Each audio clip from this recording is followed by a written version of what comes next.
Frères et sœurs, pour comprendre la préparation que nous avons à faire, pour comprendre les événements qui vont arriver, pour comprendre ce que nous devons vivre, Dieu nous donne une base. Quelle est cette base? Nous lisons cela dans Évangélisés, page 204, paragraphe 2, où l'Esprit de prophétie écrit « Le peuple de Dieu devrait comprendre parfaitement le sujet du sanctuaire et du jugement. Chacun devrait être au courant de la position et de l'œuvre de notre souverain sacrificateur. » Pourquoi cela est important?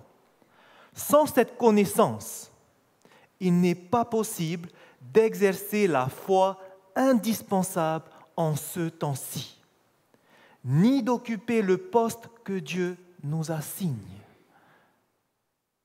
Alors que nous vivons les derniers temps, il est indispensable que nous comprenions ce que Jésus-Christ fait actuellement dans le sanctuaire céleste.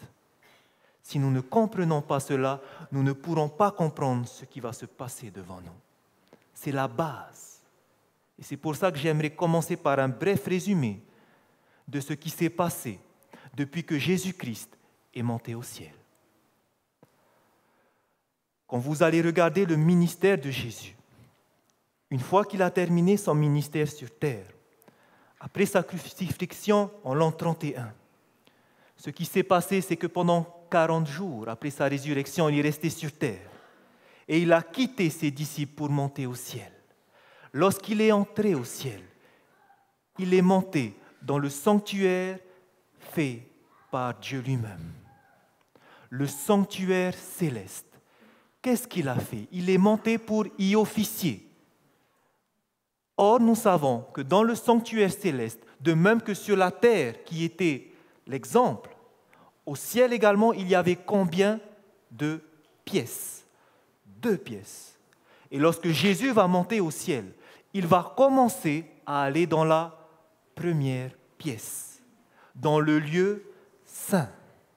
Et lorsque vous allez regarder sur terre, lorsque le sanctuaire terrestre au temps de Moïse a été inauguré pour la première fois, vous verrez dans Exode chapitre 40 que Moïse va commencer à oindre le sanctuaire avant que toute chose ne commence à se faire. Et Jésus lui-même, lorsqu'il va commencer son œuvre dans le sanctuaire céleste, fera exactement la même chose que sur terre. C'était l'exemple. Et au ciel, Jésus aussi va oindre le sanctuaire céleste. Qu'est-ce qui va se passer lorsqu'il va oindre le sanctuaire céleste? Nous le verrons juste après. Après avoir commencé son œuvre, de l'an 31 jusqu'en l'an 1844, son œuvre restera simplement dans le lieu saint. C'était la première phase qui se faisait sur terre. Mais arrivé en 1844, qui est la fin des 2300 soirs et matins de Daniel chapitre 8, verset 14, à ce moment-là, le sanctuaire doit être purifié. Comment est-ce qu'il est purifié? C'est lorsque les sacrificateurs sur terre passaient dans le lieu très saint. Et c'était le grand sacrificateur qui entrait une fois par an. Ce service de purification se passe dans le lieu très saint. Et en 1844, Jésus est passé du lieu saint au lieu très saint pour ce service de purification. Cette phase concerne une phase de jugement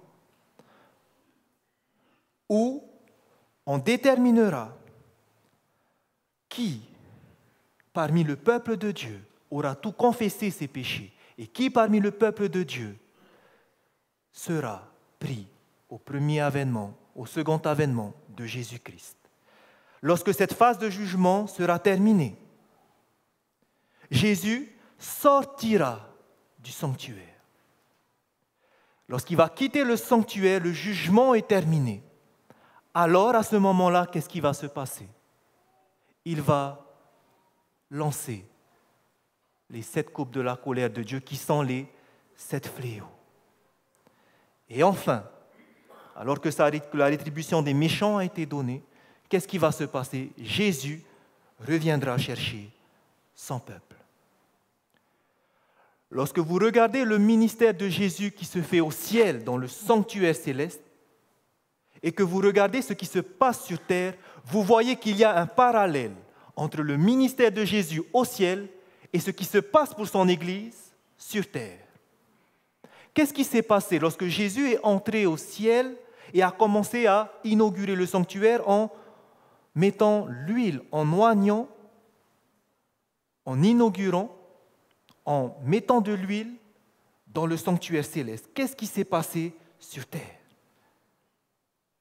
10 jours après que Jésus est monté au ciel, alors qu'il va oindre le sanctuaire céleste, sur terre, son sanctuaire, son Église, va recevoir la pluie du Saint-Esprit, l'huile, le Saint-Esprit. Nous avons vu hier, c'est ce qu'on appelait la pluie de la première saison. Son Église va grandir, va se développer, et pendant plus de 18 siècles, Jésus va intercéder pour son Église. Mais lorsque Jésus va quitter le lieu saint pour aller dans le lieu très saint, et alors que va commencer l'œuvre de jugement, Jésus va entrer dans le lieu très saint où il va rencontrer l'arche de l'Alliance dans laquelle se tient les 10 commandements, les 2 tables de la loi. Pourquoi? Parce que c'est selon ces 10 commandements que seront jugés son peuple. Et qu'est-ce qui se passe alors qu'il entre dans le sanctuaire céleste, devant l'arche de l'Alliance? Qu'est-ce qui se passe sur terre? Le peuple de Dieu, pour la première fois, va retrouver les 10 commandements. Ce n'est pas un hasard que c'est seulement dans les années 1845 que le mouvement adventiste a retrouvé les 10 commandements, la loi. Et maintenant, ma question. Si Jésus a commencé son ministère au ciel, en oignant le sanctuaire, et sur terre, son peuple a reçu la pluie du Saint-Esprit, qu'est-ce qui devrait se passer avant que Jésus ne revienne sur terre? Nous l'avons vu hier, il y a la pluie de la première saison et il y a la pluie de l'arrière-saison. De même que Jésus a commencé son ministère en répandant son esprit sur son Église, de même lorsqu'il terminera son ministère, avant de revenir, il répandra une deuxième pluie, la pluie de l'arrière-saison. Et nous avons vu à quoi elle sert cette pluie-là. Ça va servir à terminer l'œuvre de Dieu sur terre. Maintenant, ce que nous allons faire, nous vivons à l'époque 2016, cette dernière époque, et nous allons zoomer dessus parce que nous voulons comprendre qu'est-ce qui va se passer devant nous, comment nous préparer. Si nous faisons un zoom dessus, nous voyons qu'il y aura la pluie de l'arrière-saison devant nous. Cela va se passer avant que Jésus ne revienne, avant qu'il ne lâche les 7 fléaux. Il doit y avoir la pluie de l'arrière-saison qui doit venir. Pendant cette étude, vous verrez cet axe que je vais projeter constamment. Ce qu'il y aura au-dessus, ce sera ce que Jésus fait au ciel. Ce que vous verrez en dessous, c'est ce qui se passe sur terre. Donc gardez ça en tête pour comprendre ce qui va se passer par la suite. Donc nous savons qu'actuellement, qu'est-ce qui se passe au ciel maintenant, à notre année 2016? Où est Jésus? Dans le lieu très saint. Il est en train de faire cette œuvre de jugement qu'il a commencé par les morts. Mais il viendra un moment, quand il aura terminé par les morts, il va passer à qui? Aux vivants. Et lorsqu'il aura terminé les vivants, alors que tout le monde a été jugé, qu'est-ce qui va se passer? À ce moment-là, il va sortir du sanctuaire. Et c'est là ensuite qu'il va lancer les 7 fléaux. Ce que nous allons voir ce soir, est-ce que Dieu nous révèle ce qui va se passer aux alentours de la pluie de l'arrière-saison? Est-ce que Dieu nous aide à voir les signes? Est-ce qu'il nous donne des signes pour savoir quand est-ce que ça va arriver? Comment nous préparer? Est-ce que Dieu le fait? Nous l'avons vu, oui. Regardons ensemble dans 1 Thessaloniciens.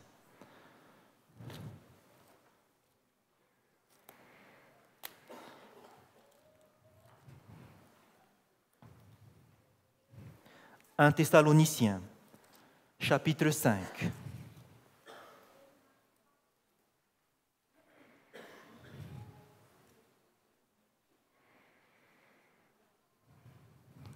Est-ce que nous saurons ces événements qui vont se passer devant nous?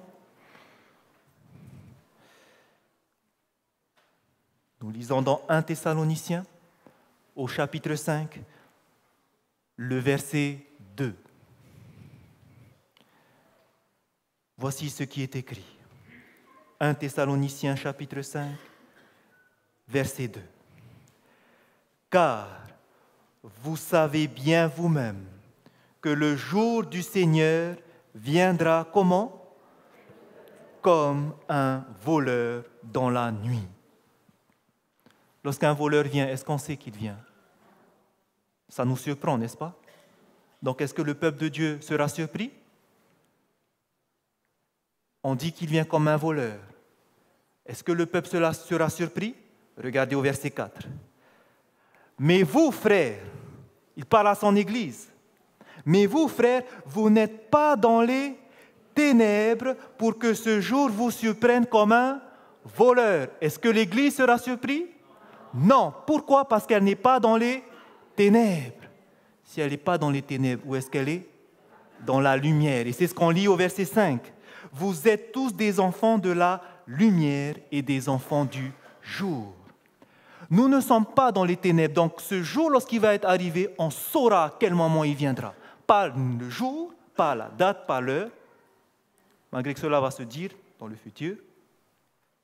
Mais on ne peut pas être surpris parce qu'on connaîtra les événements qui vont se passer. Pourquoi? Parce que nous sommes dans la lumière. Et quelle est cette lumière qui nous permettra de savoir ce qui va se passer devant? Quelle est cette lumière qui va nous dire « Voici ce qui va se passer devant » ? Nous l'avons vu hier soir, 2 Pierre.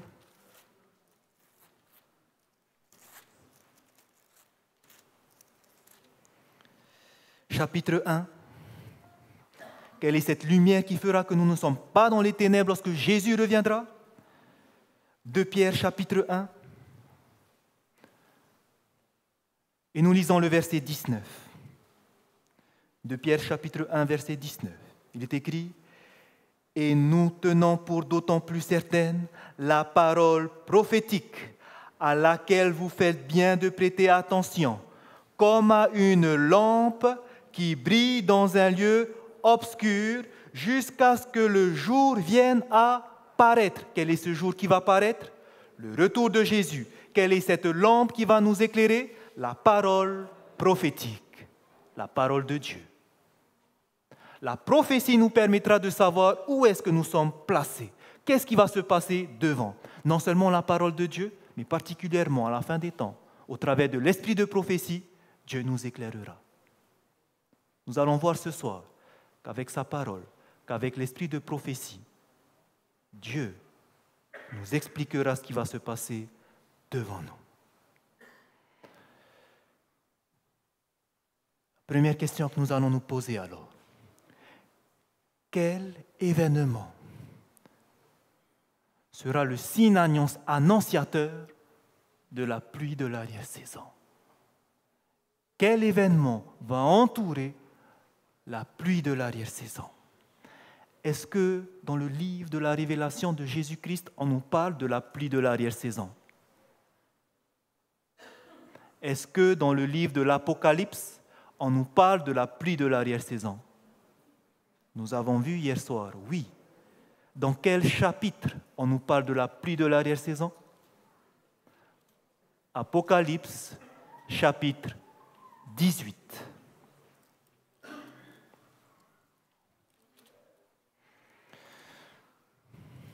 Nous allons essayer de voir quel événement entoure la pluie de l'arrière-saison. Et dans Apocalypse chapitre 18, on nous parle de la pluie de l'arrière-saison. Si nous prenons Apocalypse chapitre 18, nous lisons le verset 1 et 2. Nous avons vu cela hier. Apocalypse chapitre 18, versets 1 et 2. Il est écrit « Après cela, je vis descendre du ciel un autre ange qui avait une grande autorité, et la terre fut éclairée de sa gloire. Il cria d'une voix forte, disant « Elle est tombée, Babylone la grande. » Vous vous souvenez de ce passage? C'est quel message? Le message du deuxième ange qui va être répété mais avec une voix forte. Et nous avons vu que cette voix forte, ce n'était ni par la puissance ni par la force, mais par mon esprit, dit l'Éternel des armées. C'est ce message qui va être répété par la puissance du Saint-Esprit lors de la pluie de l'arrière-saison. Et maintenant, si nous voulons savoir qu'est-ce qui va se passer autour de la pluie de l'arrière-saison, il nous faut lire le contexte de ce verset lorsque l'ange va proclamer avec puissance ce message.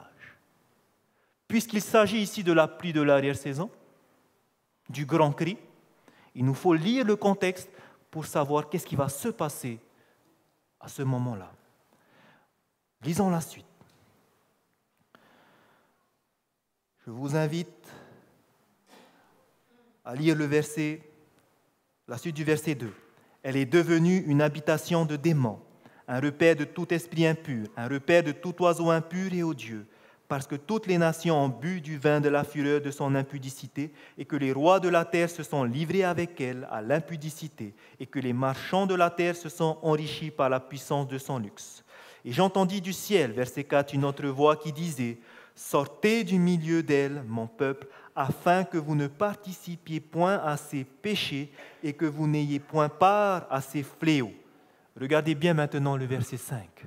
« Car ces péchés se sont accumulés jusqu'au ciel, et Dieu s'est souvenu de ses iniquités. » Lorsque ce message va être proclamé avec puissance, qu'est-ce qui s'est passé pour Babylone? On nous dit que les péchés de Babylone, qu'est-ce qu'ils ont été faits? Ils se sont accumulés jusqu'au ciel. Comprenons qu'est-ce que ça veut dire que les péchés de Babylone se sont accumulés jusqu'au ciel dans la revue Signes des temps. Voici ce que l'esprit de prophétie nous dit. Quand est-ce que ces péchés seront accumulés jusqu'au ciel? Quand finalement la loi de Dieu sera abolie par la législation. Est-ce que vous comprenez? Lorsque la loi de Dieu, c'est quoi la loi de Dieu? Les 10 commandements, particulièrement le sabbat, sera abolie par la loi des hommes. Quelle loi? La loi du dimanche. Ces péchés se seront accumulés lorsqu'il y aura la loi du dimanche. Continuons la citation. Alors qu'un pouvoir satanique soulève les éléments de dessous, Dieu enverra la lumière et la puissance à son peuple afin que le message de vérité soit proclamé au monde entier. Quelle est cette lumière et cette puissance qui va venir? La pluie de l'arrière-saison. Donc, qu'est-ce qui va se passer? Est-ce que d'abord va venir la pluie de l'arrière-saison ou d'abord la loi du dimanche? La loi du dimanche. Quand la loi du dimanche va venir, les péchés de Babylone se sont accumulés et alors l'ange pourra dire d'une voix puissante, ces péchés se sont accumulés jusqu'au ciel. Sortez de là, mon peuple. Babylone est tombée. Donc, premièrement, nous avons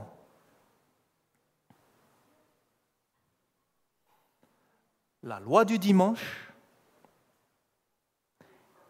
Les péchés se sont accumulés jusqu'au ciel. Et ensuite viendra la loi du dimanche. Pardon, la pluie de l'arrière-saison. Et lorsque la pluie de l'arrière-saison va venir, qu'est-ce qui se passe? Nous avons vu que la pluie de l'arrière-saison, c'est ce message du troisième ange qui va partir avec puissance, qu'on appelle le grand cri. Est-ce que jusque-là, tout le monde a suivi? Voici une autre citation de l'esprit de prophétie qui va nous dire que d'abord il y a bien la loi du dimanche et ensuite vient la pluie de l'arrière-saison. Regardons dans Message choisi, volume 3. Le grand événement qui est imminent, l'imposition des lois du dimanche, éliminera ce que Dieu n'a pas choisi et il se réservera ainsi un corps pastoral pur, vrai, sanctifié, préparé pour la pluie de l'arrière-saison. Qu'est-ce que va venir d'abord? La loi du dimanche. Nous allons voir qu'est-ce qui va se passer à la loi du dimanche. Mais ensuite, il y aura ce corps pastoral pur, c'est-à-dire ses membres purs, son Église pure, qui sera prêt pour recevoir la pluie de l'arrière-saison. Donc, nous confirmons bien que d'abord, nous avons la loi du dimanche et ensuite la pluie de l'arrière-saison. Est-ce que la pluie de l'arrière-saison est déjà tombée alors? Pas encore. Pas encore.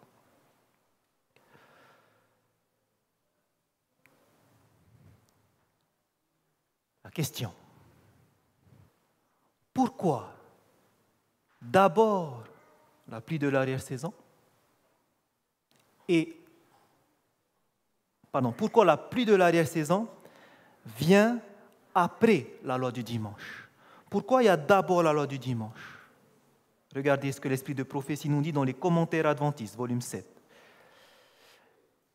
L'Esprit de prophétie nous cite le moment où on va faire l'image de la bête, la marque de la bête, et elle fit que tous reçussent une marque sur leur main droite ou sur leur front, et que personne ne put ni acheter ni vendre sans avoir la marque. Qui peut me rappeler, quand est-ce qu'on peut recevoir la marque de la bête? Nous avons vu ça sabbat après-midi. On peut recevoir la marque de la bête, premièrement, lorsqu'il y aura la loi du dimanche, et deuxièmement, si on a reçu la vérité sur le sabbat et qu'on a refusé. Okay? Donc, lorsqu'il y aura la marque de la bête, la loi du dimanche est là. Qu'est-ce qu'on nous dit par rapport à cette loi du dimanche? Ceci est l'épreuve par laquelle le peuple de Dieu doit passer avant d'être scellé. OK. La loi du dimanche doit venir d'abord, avant la pluie de l'arrière-saison, parce que qu'est-ce qui va se passer lorsqu'il y aura la loi du dimanche? Ça sera l'épreuve pour que le peuple puisse recevoir quoi? Le sceau de Dieu. Quel est le sceau de Dieu? On a étudié le sabbat. La loi du dimanche vient, et maintenant, le sceau de Dieu aussi peut être apposé. La personne va choisir, soit entre le sceau de Dieu, soit entre la marque de la bête. Question. Qui va recevoir le sceau de Dieu à la loi du dimanche? Ceci est l'épreuve par laquelle qui doit passer? Le peuple de Dieu. J'aimerais bien que vous faites attention. Lorsqu'il y aura la loi de Dieu, qui doit recevoir le sceau?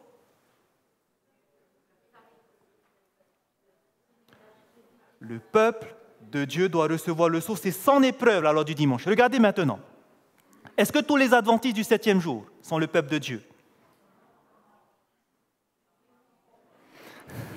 Je change ma question.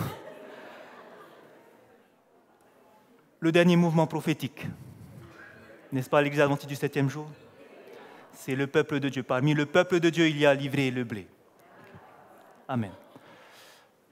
Il y aura la loi du dimanche qui sera l'épreuve pour le peuple de Dieu. Pourquoi?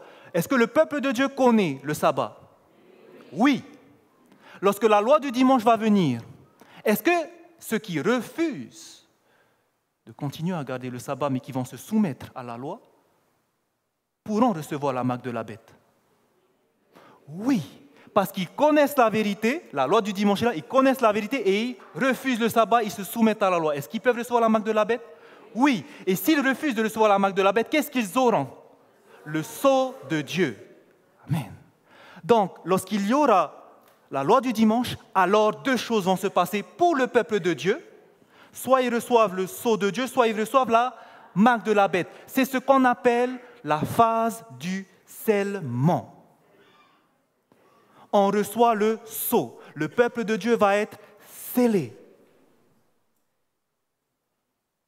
À quel moment? À partir de la loi du dimanche. Ça sera notre épreuve. La loi du dimanche est là, la marque de la bête est prête à être apposée. Le peuple de Dieu qui se soumet aux autorités, plutôt qu'à Dieu, recevront la marque de la bête.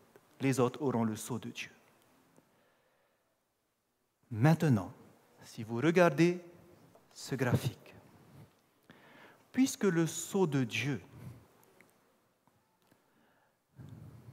vient juste avant la pluie de l'arrière-saison, qu'est-ce que nous avons dit hier soir pour ceux qui recevront la pluie de l'arrière-saison? Qu'est-ce qu'ils devront faire, premièrement? Se purifier. Est-ce qu'ils peuvent avoir un défaut de caractère? Non. Okay?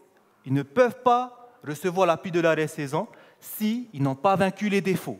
Ce qui veut dire, ceux qui seront scellés alors, est-ce que ceux qui reçoivent le sceau de Dieu, ceux qui sont scellés, sont devenus alors purs? Oui ou non? Oui, puisqu'ils recevront la pluie de l'arrière-saison. Confirmons cela avec l'esprit de prophétie. Témoignage pour l'Église, volume 2.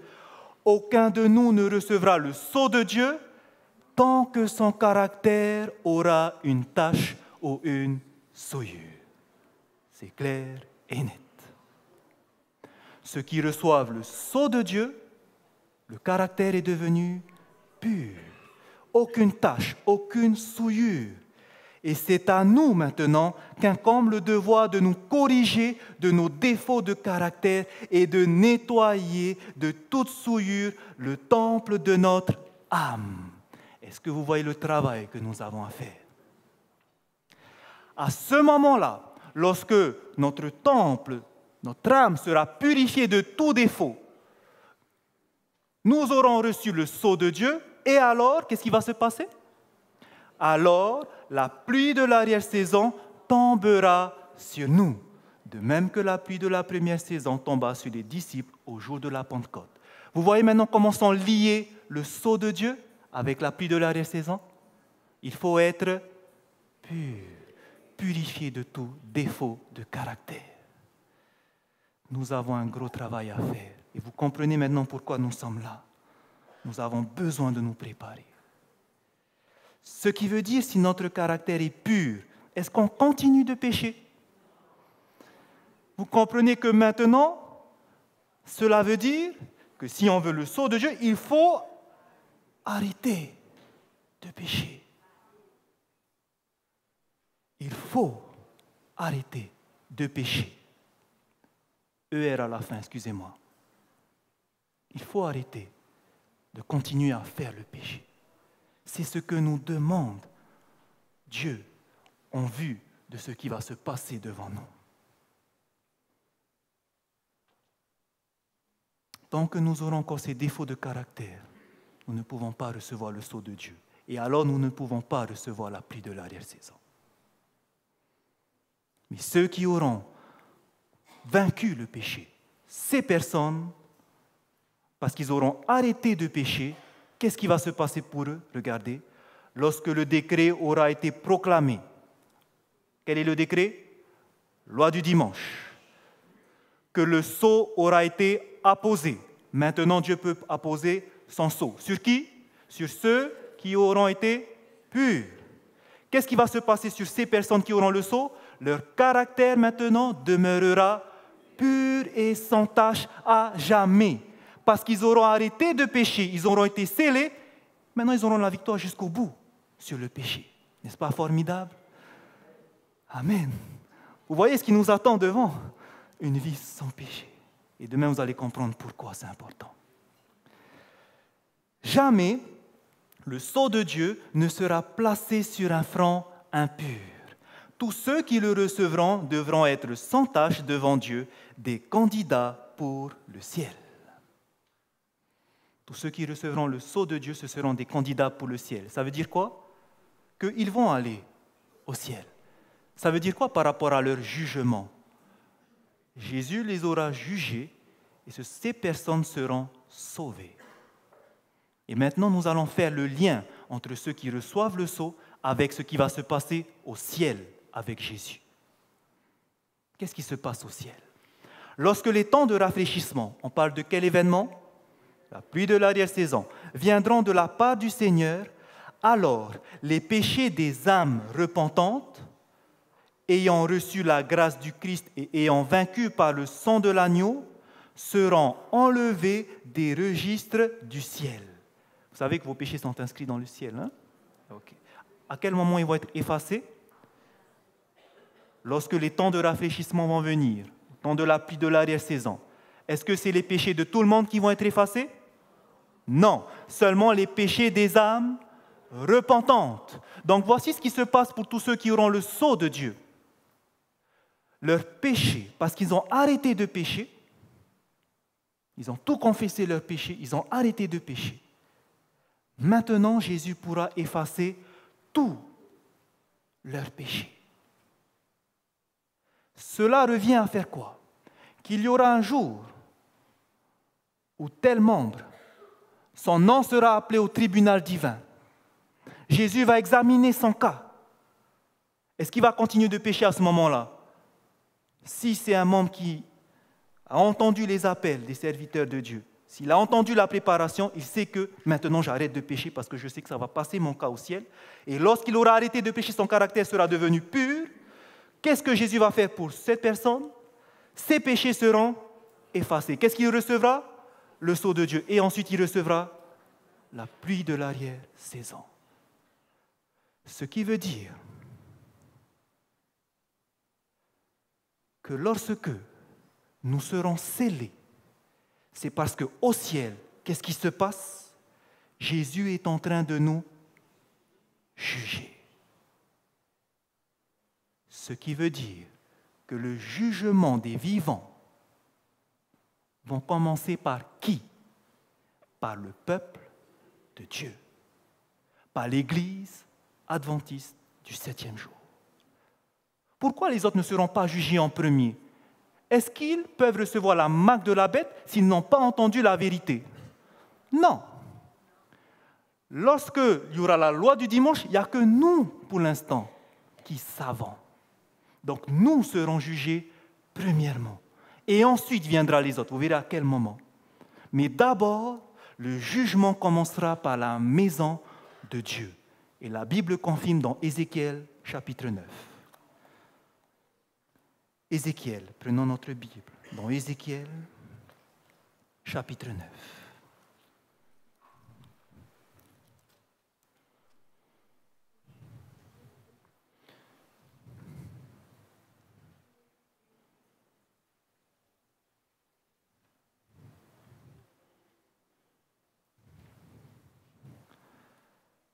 La Bible va confirmer que le jugement va commencer par le peuple de Dieu. Son peuple, son Église, l'Église adventiste du 7e jour. Nous lisons dans Ézéchiel chapitre 9, du verset 3 à 6. Ézéchiel chapitre 9, verset 3, il est écrit: « La gloire du Dieu d'Israël s'éleva du chérubin sur lequel elle était. Elle se dirigea vers le seuil de la maison, et il l'appela l'homme vêtu de lin et portant une écritoire à la ceinture.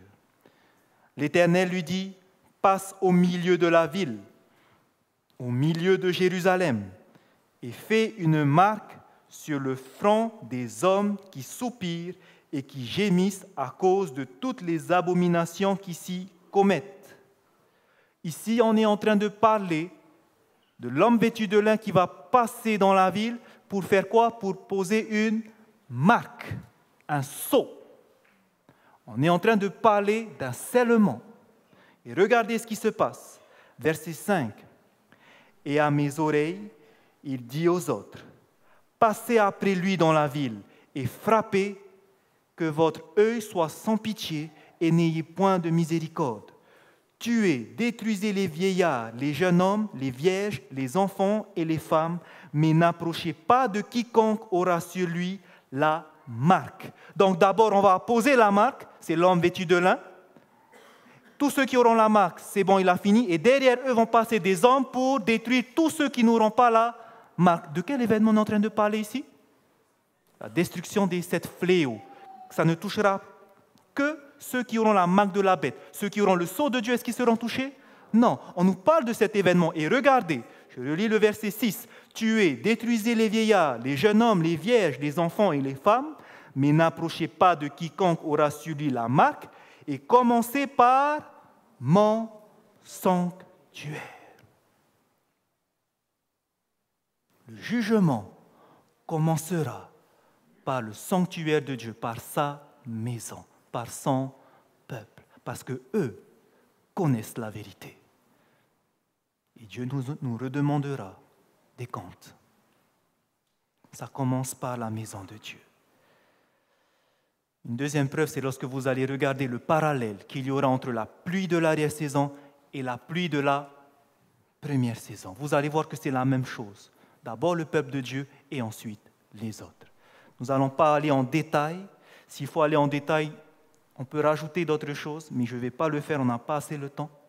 Regardez, nous venons de dire que d'abord on scelle le peuple de Dieu et ensuite vient la pluie de l'arrière-saison pour donner le grand cri. À qui le message va être proclamé ensuite? Parce qu'on a reçu la pluie de l'arrière-saison, on va les proclamer à qui? Au monde. Terminer l'œuvre de Dieu. Ceux qui auront reçu proclameront l'évangile au monde. Or, lorsque vous allez regarder à la pluie de la première saison, c'est-à-dire au temps de la Pentecôte, lorsque l'évangile va partir dans le monde, avant que l'évangile parte dans le monde, qu'est-ce que Jésus a dit? Dans Matthieu chapitre 10, il va donner la première commission, n'allez pas vers les Samaritains, n'allez pas vers le monde, mais allez d'abord vers les brebis de la maison, vers les brebis perdues de la maison d'Israël. Qui sont qui? Les Juifs. Jésus a dit, lorsqu'ils vont aller témoigner, de commencer par les Juifs. Pourquoi, d'après vous, Jésus va leur dire, allez d'abord vers les Juifs? Parce que c'est son peuple. Amen. Mais parce qu'aussi, une prophétie va bientôt se terminer. La prophétie des 70 semaines de Daniel chapitre 9, où Dieu avait déterminé un temps sur son peuple. 70 semaines ont été apposées sur ton peuple pour qu'il mette fin aux iniquités. Et les 70 semaines allaient terminer à quel moment? 3 ans et demi après la crucifixion de Jésus-Christ. 3 ans et demi après la crucifixion de Jésus-Christ, ça devait terminer le temps que Dieu a accordé au peuple juif. Qu'est-ce qui s'est passé entre la mort de Jésus-Christ et 3 ans et demi après? L'évangile a été annoncé à qui? À partir de la mort de Jésus-Christ, juste 3 ans et demi après, 3 ans et demi après, on arrive à la mort d'Étienne, à sa lapidation. Pendant ces 3 ans et demi, où est-ce qu'était prêché le message? Seulement à Jérusalem. Pourquoi? Parce que le peuple de Dieu devait être scellé. Israël, le temps était terminé sur eux. Parce qu'à l'année 34, 3 ans et demi plus tard, qu'est-ce qui doit se passer? L'évangile devait maintenant aller vers le monde. Dieu a terminé. À quel moment? À la lapidation d'Étienne. Qu'est-ce qui s'est passé? Les Juifs l'ont lapidé. Ils ont refusé le message que Étienne est venu leur annoncer, qu'ils ont tué Jésus-Christ. Ils n'étaient pas contents, ils l'ont tiré dehors, ils l'ont lapidé. Et à ce moment-là, publiquement, ils ont montré qu'ils ont rejeté le Messie. Ils ont rejeté Dieu lui-même. Et les 70 semaines se sont arrêtées en l'an 34. C'est fini pour le peuple de Dieu Israël.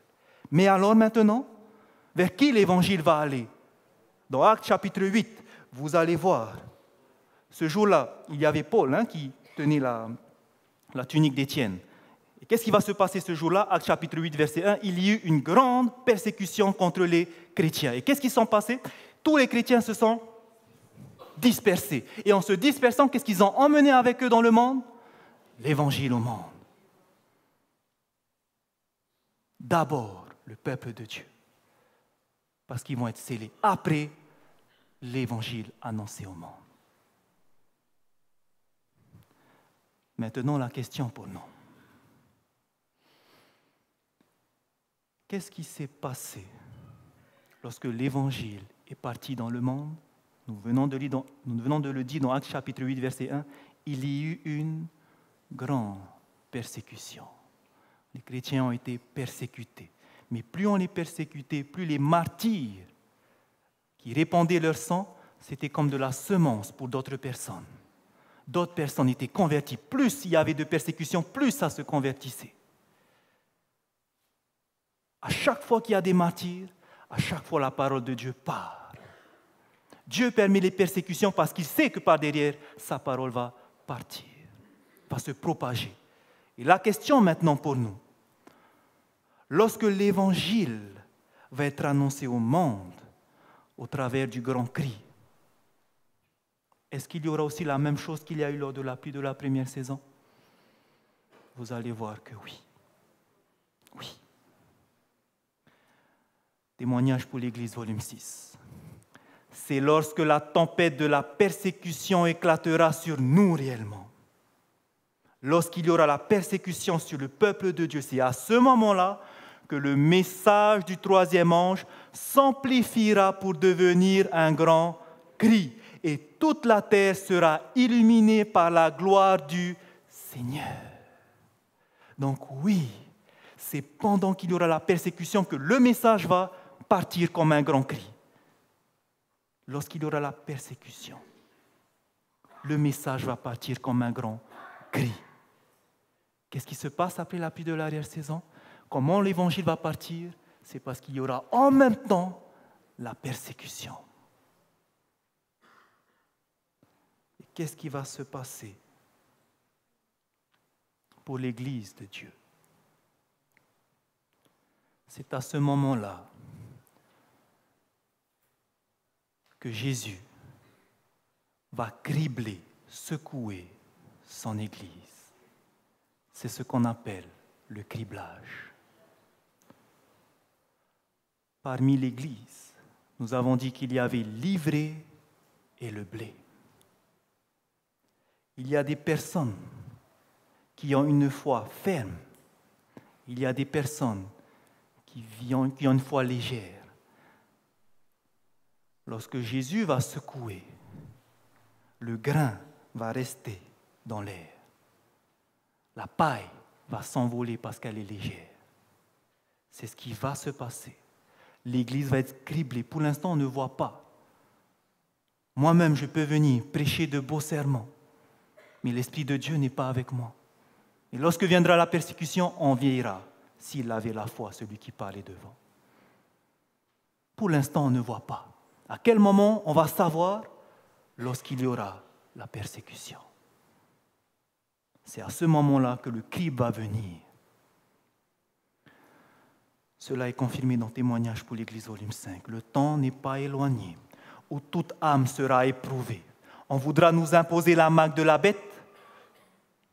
Ceux qui auront pas à pas cédé aux exigences du monde et se seront conformés à ses coutumes, ne trouveront pas difficile de céder au pouvoir en place plutôt que de se soumettre à la dérision, à l'insulte, aux menaces d'emprisonnement et de mort.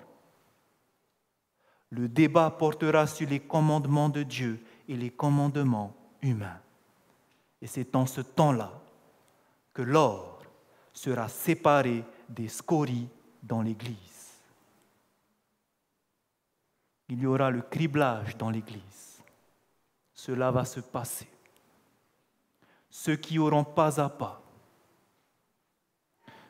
cédé au monde, à ses convoitises, qu'est-ce qui va se passer pour eux? Ils vont être trouvés légers. C'est ce qui va se passer, c'est là que va se révéler. Frères et sœurs, j'aimerais faire 2 remarques à ce sujet. Pour l'instant, c'est encore futur. Pour l'instant, on ne voit pas la réalité de ces choses. Mais sachez que ça va venir. En notre génération. J'aimerais faire 2 remarques pour nous. Lorsque nous savons que dans l'Église, il y aura ce crible qui va se faire, j'aimerais vous partager une vision qu'Ellen White a reçue au sujet des 2 couronnes. Cette vision, vous pouvez la trouver dans Témoignage pour l'Église, volume 1, au chapitre 25. C'est intitulé « La vision des 2 couronnes ». Témoignage pour l'Église, volume 1, chapitre 25. Voici ce qu'elle va voir.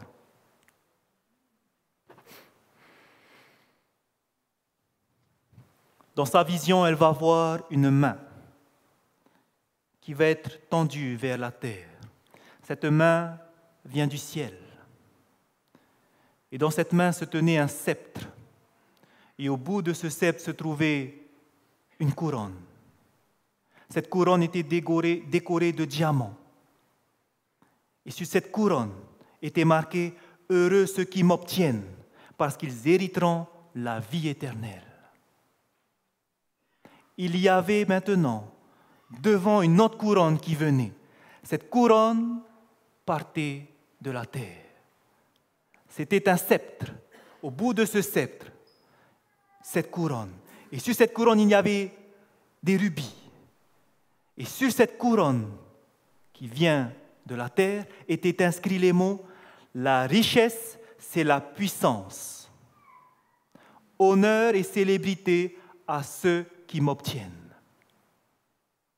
Et elle voyait une foule de gens courir après la couronne terrestre. Ils marchaient les uns sur les autres pour arriver sur cette couronne terrestre et s'accrocher à elle. Elle voyait une petite troupe s'accrocher sur la couronne céleste.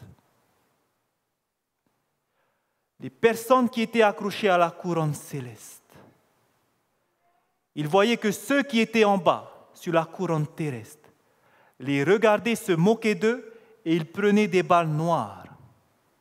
Et ils jetaient ces balles noires sur ces personnes qui étaient accrochées sur cette couronne céleste. Et les personnes qui regardaient ceux qui les jetaient, ces balles noires les touchaient, les tachaient et ils tombaient. Par contre, ceux qui gardaient les yeux fixés en haut, parce qu'il y avait Jésus qui était là, ceux qui avaient les yeux fixés sur Jésus, les balles qu'ils lançaient ne les touchaient pas. Ici, 2 leçons vont être retenues. L'ange va lui donner 2 leçons. La première leçon, c'est celle-ci. C'est que dans l'Église, il y a 2 types de personnes. Ceux qui s'attachent au bien de ce monde, au bien terrestre. Leurs pensées sont seulement focalisées sur ce qui est sur terre. Leur travail, leur argent, leur retraite, leur terrain, leur terre. C'est là le but de leur vie. Et d'autres personnes qui, pour eux, ces biens-là, ils peuvent avoir toutes les richesses, mais pour eux, ce n'est pas le plus important. C'est la retraite au ciel le plus important. Deuxième leçon à en tirer. Qui sont les personnes qui vont jeter les balles noires? Ceux qui sont sur la couronne terrestre. On va lui dire que représentent ces balles noires. Les balles noires représentent les insultes. Les balles noires représentent les critiques. Qui est-ce qui est en train de critiquer? Ceux qui sont attachés aux choses de ce monde. Ils n'ont pas le cœur converti.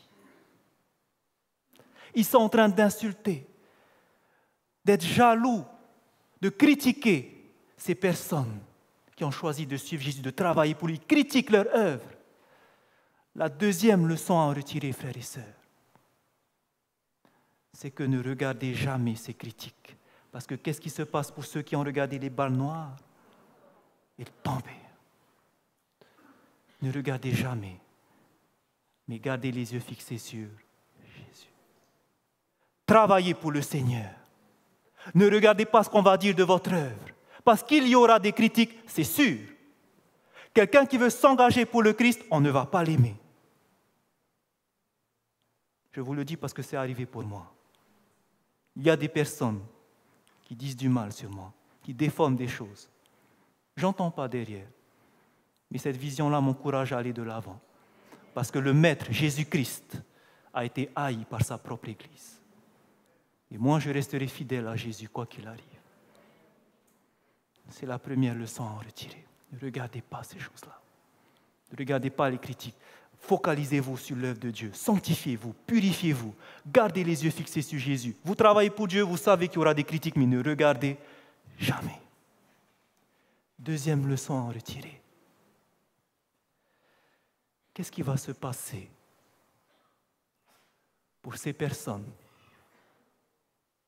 qui n'auront pas le cœur converti, qui se seront attachés sur ces richesses, sur le monde, qui vous auront critiqué?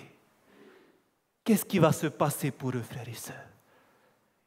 Ils se seront trouvés légers. Et qu'est-ce qui va se passer lors de la persécution? Ils vont tomber. Est-ce qu'ils auront le sceau de Dieu? Non. Est-ce qu'ils auront la pluie de l'arrière-saison? Non. Est-ce qu'ils seront sauvés? C'est maintenant le moment de faire attention. Parce que ces personnes-là qui vous critiquent, un jour ou l'autre, s'ils continuent comme ça, vous n'allez plus jamais les revoir. C'est pour cela. Priez pour eux. Vous ne voulez pas que cette personne soit parmi les réprouvés. Vous ne voulez pas que cette personne ne soit pas là pour l'éternité.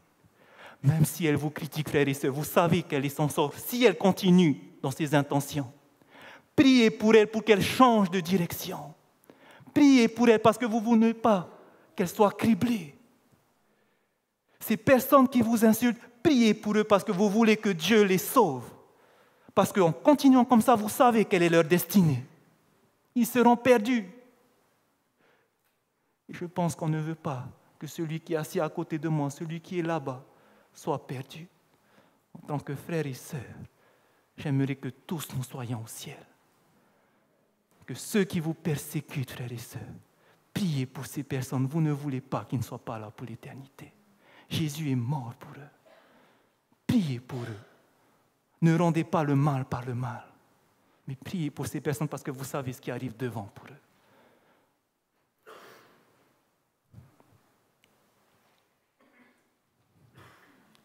Qu'est-ce qui va se passer pour les autres maintenant?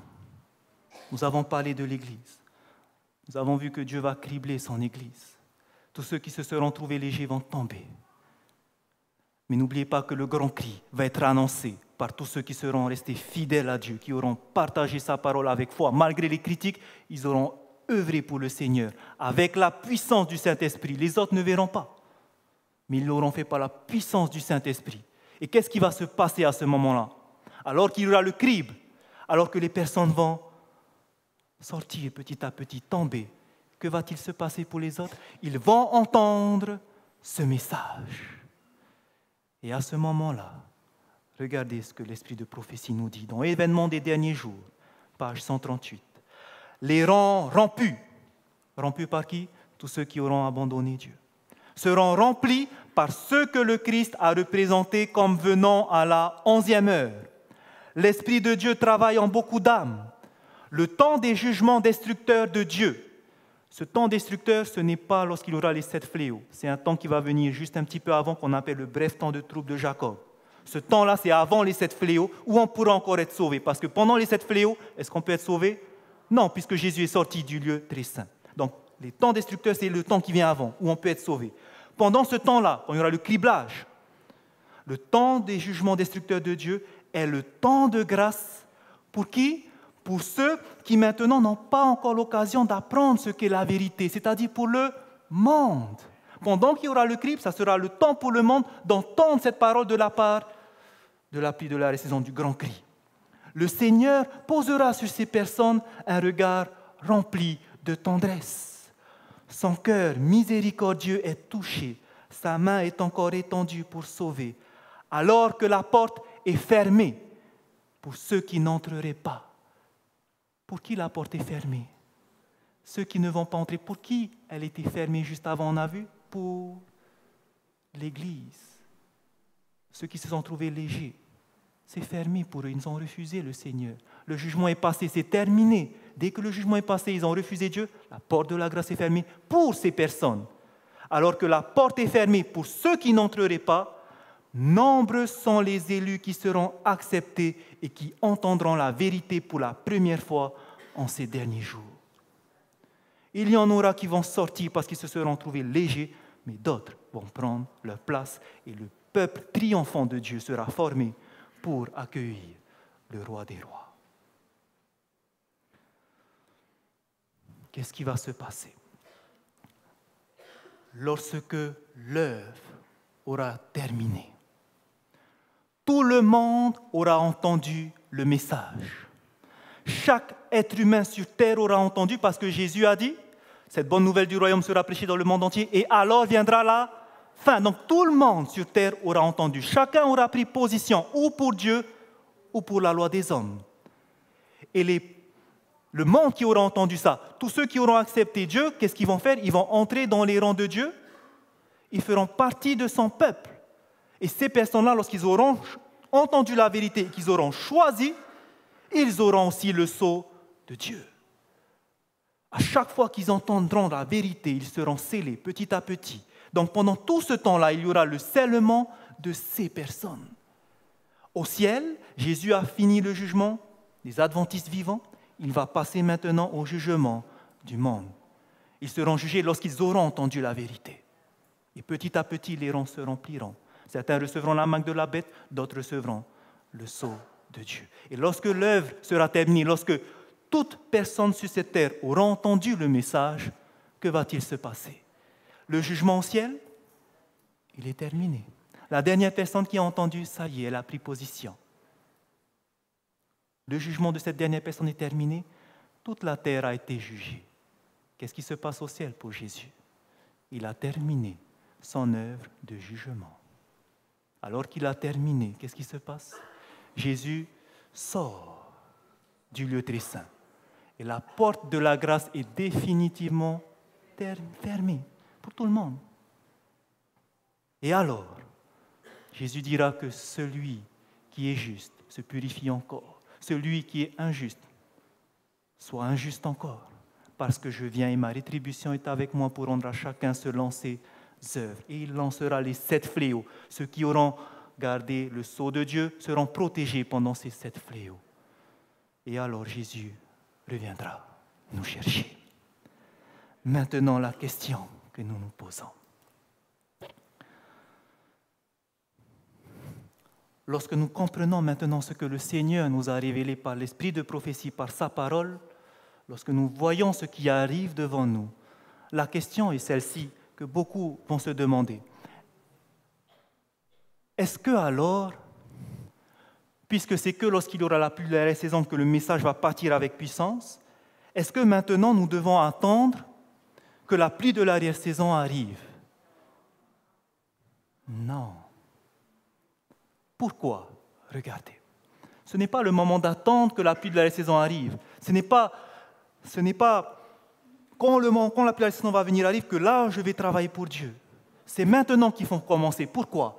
Au lieu de vivre dans l'attente de quelques moments particuliers et sensationnels, ici dans le contexte, on parle de la pluie de l'arrière-saison, maintenant, nous devons profiter sagement des occasions actuelles, faisant tout ce qu'il faut pour sauver les âmes. C'est maintenant qu'il faut commencer. Vous savez pourquoi? Une personne qui ne sait pas comment partager l'Évangile, lorsque la pluie de l'arrière-saison va venir, pensez-vous que d'un coup elle saura le faire? La pluie de l'arrière-saison, ce n'est pas une magie et ça y est, vous êtes le plus grand prédicateur. Non. Le Saint-Esprit va vous rappeler ce que vous connaissez, ce qu'il vous a enseigné. Si vous avez commencé à travailler pour le Seigneur, vous avez commencé à partager sa parole, lorsque la pluie de l'arrière-saison va venir, les paroles que le Saint-Esprit va vous remettre, parce que vous avez déjà fait, seront encore plus touchantes. Ça va plus percer les cœurs. C'est pour cela que c'est maintenant qu'il faut commencer. C'est maintenant que l'entraînement doit commencer. Il ne faut pas attendre. Maintenant commencer pour que lorsque ça va venir, vous allez voir, ça va prendre plus d'ampleur. Vous serez déjà habitué, entraîné. Donc maintenant, nous devons commencer. Pourquoi aussi? Il ne faut pas attendre maintenant. Lorsque nous aurons une entière consécration au service du Christ, accomplie de tout notre cœur, Dieu reconnaîtra ce fait par une effusion sans mesure de son esprit, c'est-à-dire par la pluie de l'arrière-saison. Mais cela ne se produira jamais tant que la plus grande partie de l'Église ne travaille pas avec Dieu. Dieu ne pourra pas déverser la pluie de l'arrière-saison si son Église ne se met pas maintenant au travail. Donc, est-ce qu'il faut attendre? Non. Maintenant, il faut se mettre au travail. Et dimanche, nous allons parler pourquoi c'est important de se mettre au travail maintenant. Deuxième remarque. Non seulement il ne faut pas attendre de se mettre au travail, mais il y a certains qui se disent,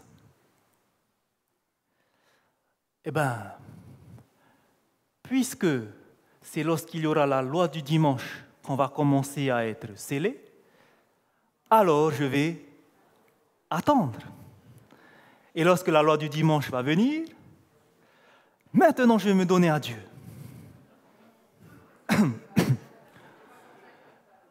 Les adventistes du 7e jour seront scellés en premier ou en dernier? En premier. J'aimerais parler à cette personne qui pense ça maintenant, qui est parmi nous. puisque ce sont les adventistes du 7e jour qui seront scellés en premier, ceux qui seront scellés pour annoncer le message, comment doivent être leurs caractères? Purs. Les défauts, est-ce qu'il y en a? Non, c'est terminé. Il arrête de pécher. Est-ce qu'une personne peut arrêter de pécher du jour au lendemain? C'est impossible. C'est impossible. N'attendez pas. C'est pour cela que le travail de préparation, ce n'est pas de se dire « Attends. » C'est quand? C'est maintenant. C'est maintenant. N'attendez pas. Maintenant, il est temps de se réveiller. On a vu les signes des temps. Sinon, ce sera trop tard. Ce n'est pas moi qui le dis. Regardez, premiers écrits. Ceux qui reçoivent le sceau de Dieu et qui seront protégés pendant le temps de détresse, qu'est-ce qu'ils doivent refléter? Pleinement l'image de Jésus. Ils doivent avoir son caractère pur, sans tache. Oh, combien j'en ai vu qui étaient sans abri au temps de détresse. Ils avaient négligé de faire quoi? De se préparer. La préparation, c'est maintenant. Ils avaient négligé de se préparer, c'est pourquoi ils ne pouvaient recevoir le rafraîchissement, la pluie de l'arrière-saison, que tous doivent recevoir pour pouvoir vivre à la vue d'un Dieu saint. Pour voir Dieu face à face, le péché ne peut pas exister. Dieu consume le péché. Dieu consume le pécheur qui a ce petit péché.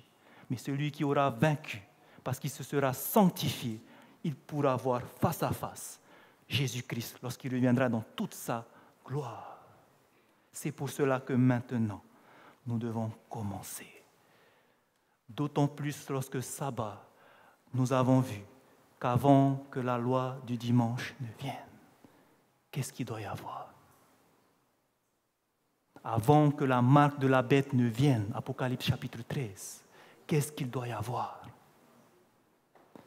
Avant la marque de la bête, les habitants de la terre vont faire une image de la bête. Quelle est cette image de la bête qui doit se faire avant la marque de la bête?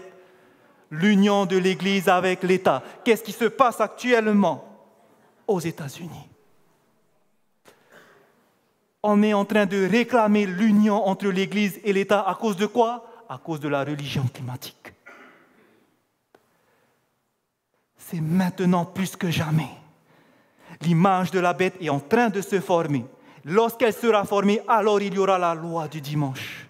C'est maintenant ou jamais nous devons prendre au sérieux la parole de Dieu, frères et sœurs. Ne repoussez pas à demain votre préparation. Maintenant, vous avez entendu ce message. Maintenant, vous connaissez ce qui va arriver devant. Jésus ne cache rien à son peuple. Il ne fait rien sans avoir prévenu son peuple. Vous connaissez ce qui va se passer.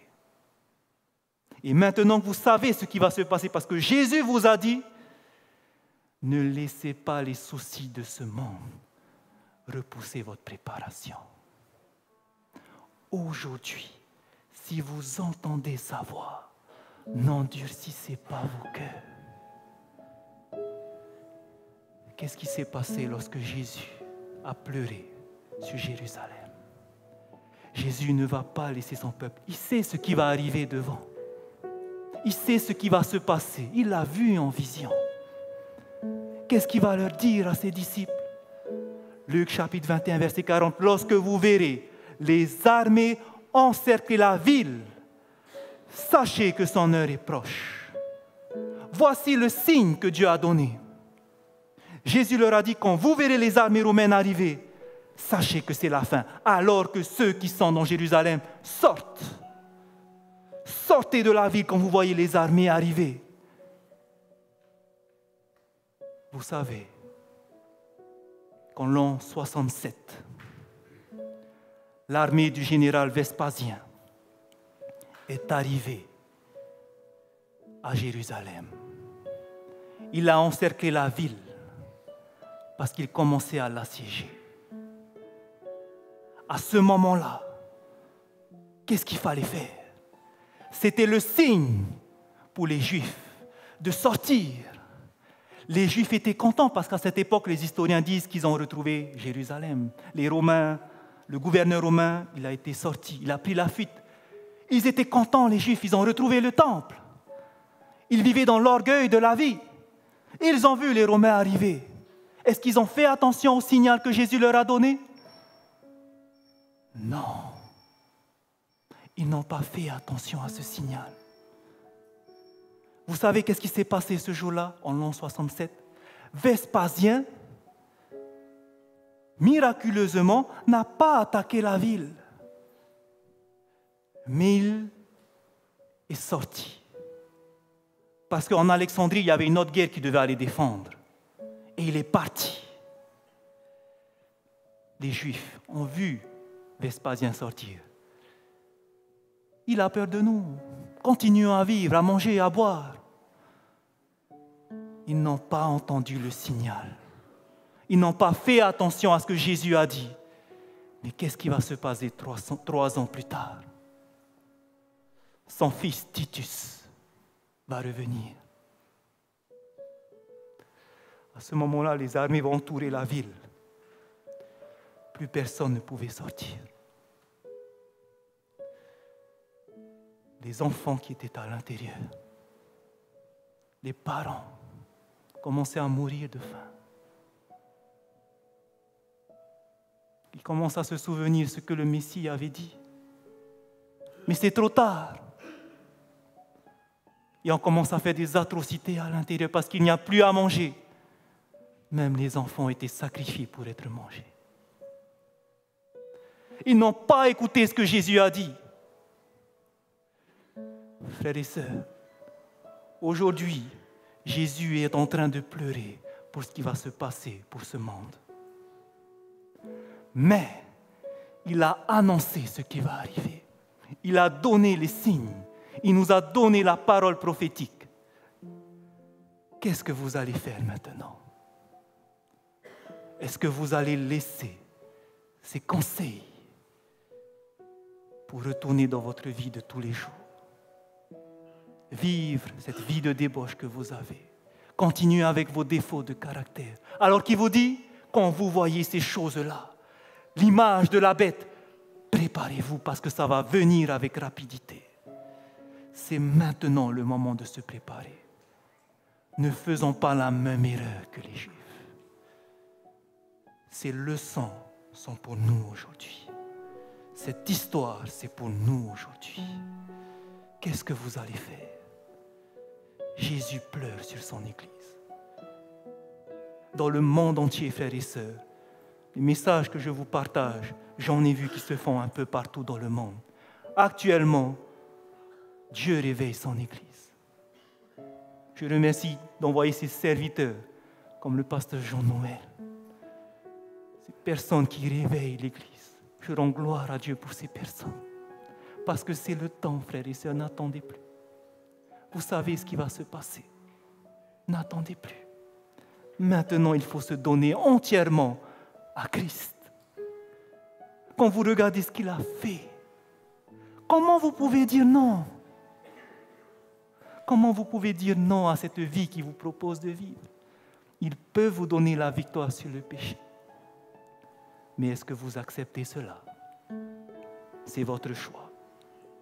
Pour ma part, j'ai choisi de suivre Jésus, de me préparer. Parce qu'il m'a montré comment me préparer, je voudrais vous dire comment vous préparer. C'est ce que nous allons commencer à faire à partir de demain. Il faut que nous nous préparons. Il faut prendre au sérieux ces choses-là parce que le monde est en train d'aller à sa perte. Et je voudrais que tous nous soyons prêts. Et si vous avez des personnes que vous aimez, des membres qui ne sont pas là, appelez-les, dites-leur de venir, qu'ils ne ratent pas les prochains sujets.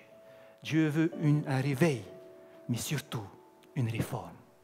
Et c'est ce que l'Église a besoin maintenant, urgemment. Frères et sœurs, si votre choix est de suivre Jésus-Christ maintenant, je vous demande, demain matin, levez-vous tôt. Première pensée, ouvrez ce livre Jésus-Christ. Lisez le chapitre de demain.